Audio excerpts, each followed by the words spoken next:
Hi friends, എജുപ്ലസ് learning ക്ലാസ്സസിൻ്റെ പുതിയൊരു വീഡിയോയിലേക്ക് എല്ലാവർക്കും സ്വാഗതം.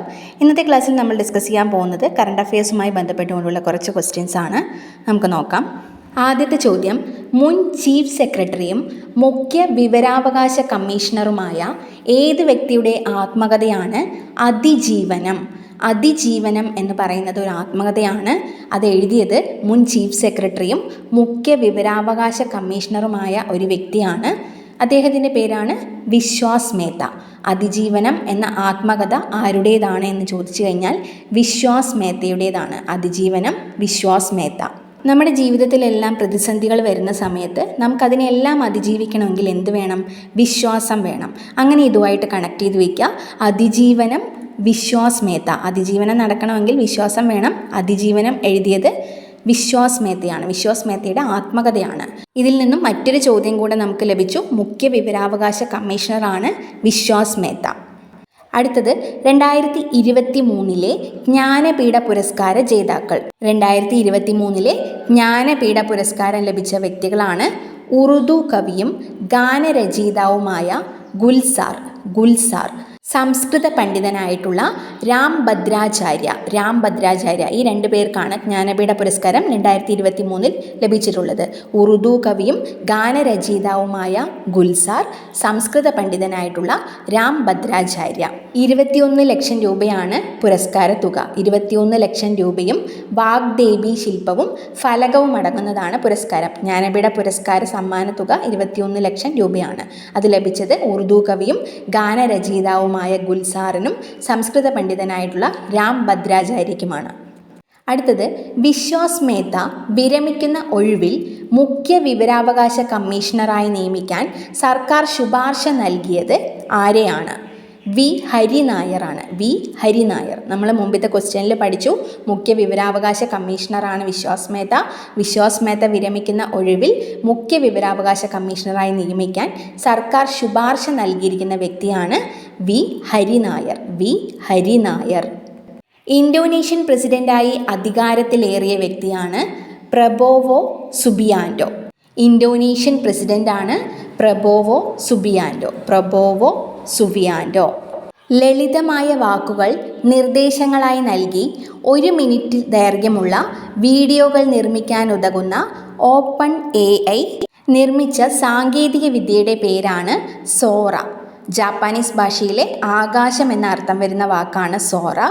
വീഡിയോകളിൽ തെറ്റ് തിരുത്താനും ദൃശ്യങ്ങൾക്ക് മിഴിവ് വർദ്ധിപ്പിക്കാനും സോറയ്ക്ക് കഴിയും.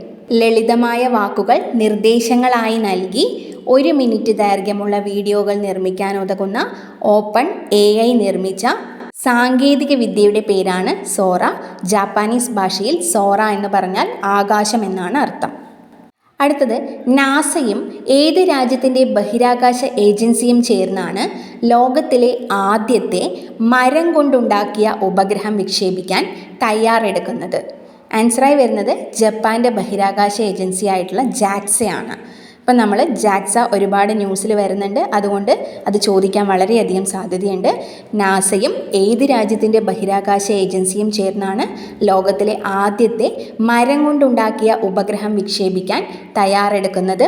ജപ്പാൻ്റെ ബഹിരാകാശ ഏജൻസി ആയിട്ടുള്ള ജാക്സയാണ്. നാസയും ജാക്സയും ചേർന്നാണ് മരം കൊണ്ടുണ്ടാക്കിയ ഉപഗ്രഹം വിക്ഷേപിക്കാൻ തയ്യാറെടുക്കുന്നത്. ഈ ഒരു ഉപഗ്രഹത്തിന് പേടകത്തിന് നൽകിയിരിക്കുന്ന പേരാണ് ലിഗ്നോസാറ്റ് എന്നാണ് പേരിട്ടിരിക്കുന്നത്. മഗ്നോളിയ മരം കൊണ്ടാണ് ഇത് നിർമ്മിച്ചിരിക്കുന്നത്. മഗ്നോളിയ മരം ഉപയോഗിച്ച് നിർമ്മിച്ചതാണ് ലിഗ്നോസാറ്റ്. ഇത് വിക്ഷേപിക്കാൻ തയ്യാറെടുക്കുന്ന ഏജൻസികളാണ് നാസയും ജപ്പാൻ്റെ ജാക്സയും. ഇന്ത്യ, ഓസ്ട്രേലിയ, ജപ്പാൻ എന്നീ രാജ്യങ്ങളുമായുള്ള സഹകരണം ഉറപ്പുവരുത്തുന്ന കോഡ് ബി പാസ്സാക്കിയ രാജ്യം, അതായത് കോഡ് ബില്ല് പാസ്സാക്കിയിട്ടുള്ള രാജ്യമാണ് US. ഈ 4 രാജ്യങ്ങളും ചേർന്നാണ് കോഡ് കൺട്രീസ് എന്ന പേരിൽ അറിയപ്പെടുന്നത്. ഇന്ത്യ, ഓസ്ട്രേലിയ, ജപ്പാൻ, US ഈ 4 രാജ്യങ്ങളും ചേർന്ന ഗ്രൂപ്പിനെയാണ് കോഡ് കൺട്രീസ് എന്ന് പറയുന്നത്. കോഡ് ബില്ല് പാസ്സാക്കിയിട്ടുള്ള രാജ്യമാണ് US. ആരോഗ്യം, സൈബർ സുരക്ഷ, കാലാവസ്ഥ, സാങ്കേതിക വിദ്യ ഈ മേഖലകളിലെല്ലാം സഹകരണത്തിനായി രൂപവൽക്കരിച്ചിട്ടുള്ള ചതുർരാഷ്ട്ര സഖ്യമാണ് കോഡ് എന്ന് പറയുന്നത്. ആരോഗ്യം, സൈബർ സുരക്ഷ, കാലാവസ്ഥ, സാങ്കേതിക വിദ്യ ഈ മേഖലകളിലെ സഹകരണത്തിനായി രൂപവൽക്കരിച്ചിട്ടുള്ള ചതുർരാഷ്ട്ര സഖ്യമാണ് കോഡ്. അടുത്തൊരു പത്രവാർത്തയാണ്. നമ്മുടെ രാജ്യത്തിലെ ഏറ്റവും നീളമുള്ള തുരങ്ക റെയിൽപാത തുറന്നു. അത് ജമ്മു കാശ്മീരിലാണ് തുറന്നിട്ടുള്ളത്. നമ്മുടെ ഇന്ത്യയിലെ ഏറ്റവും നീളമുള്ള തുരങ്ക റെയിൽപാത, ഇന്ത്യയിലെ ഏറ്റവും നീളമുള്ള തുരങ്ക റെയിൽപാത ജമ്മുവിലാണ് തുറന്നിട്ടുള്ളത്. ഉദ്ധംപൂർ, ശ്രീനഗർ, ബാരാമുള്ള റെയിൽപാതയിലാണ് T50 എന്ന പേരിട്ടിട്ടുള്ള ഈ ഒരു തുരങ്കപാത തുറന്നിട്ടുള്ളത്. 2010 ഈ തുരങ്കത്തിൻ്റെ നിർമ്മാണം തുടങ്ങിയത്. 14 വർഷം എടുത്തിട്ടാണ് ഇപ്പോൾ ഇത് പൂർത്തിയാക്കുന്നത്. ഇതിന് മറ്റൊരു പ്രത്യേകത കൂടിയുണ്ട്. ഉദ്ധംപൂർ ബാരാമുള്ള റൂട്ടിൽ ജമ്മു കാശ്മീരിലെ ആദ്യത്തെ വൈദ്യുത തീവണ്ടി സർവീസാണ് ഇത്. ഇതിൻ്റെ മറ്റൊരു പ്രത്യേകത, അപകടമുണ്ടായാൽ യാത്രക്കാരെ പുറത്തെത്തിക്കാനുള്ള രക്ഷാപാതയും ഇതിന് സമാന്തരമായി നിർമ്മിച്ചിട്ടുണ്ട്. ഓരോ 375 മീറ്ററിലുമാണ് രക്ഷാപാതയുമായി ബന്ധിപ്പിക്കുന്ന ഇടനാഴികൾ രൂപീകരിച്ചിട്ടുള്ളത്. തീപിടുത്തമുണ്ടായാൽ ഇരുവശങ്ങളിൽ നിന്നും വെള്ളം ഒഴിക്കാനുള്ള സംവിധാനവും തുരങ്കത്തിൽ ഒരുക്കിയിട്ടുണ്ട്. ഈ ഒരു തുരങ്കത്തിൻ്റെ നീളം 12.77 കിലോമീറ്ററാണ്. അപ്പോൾ നമുക്ക് പ്രധാനമായും പഠിക്കേണ്ടത് ഇന്ത്യയിലെ ഏറ്റവും നീളമുള്ള തുരങ്ക റെയിൽ പാത എവിടെയാണ് എന്ന് ചോദിച്ചു കഴിഞ്ഞാൽ ജമ്മു കാശ്മീരിലാണ്. ജമ്മു കാശ്മീരിലെ ആദ്യത്തെ വൈദ്യുത തീവണ്ടി സർവീസാണിത്. ഈ ഒരു തുരങ്ക പാതയുടെ പേരാണ് T50 എന്ന പേരിലാണ് തുരങ്കപാത അറിയപ്പെടുന്നത്. 12.77 കിലോമീറ്ററാണ് T50 തുരങ്കത്തിൻ്റെ നീളം. 12.77 കിലോമീറ്ററാണ് T50 തുരങ്കത്തിൻ്റെ നീളം. രാജ്യത്തെ ഏറ്റവും നീളമുള്ള തുരങ്ക റെയിൽപാതയാണ് T50. ജമ്മുവിലാണ് ഇത് സ്ഥിതി ചെയ്യുന്നത്. ഇതിൻ്റെ നീളം 12.77 കിലോമീറ്ററാണ്. ഇത്രയും കാര്യങ്ങളാണ് ഈ ഒരു ക്ലാസ്സിൽ ഉൾപ്പെടുത്തിയിട്ടുള്ളത്.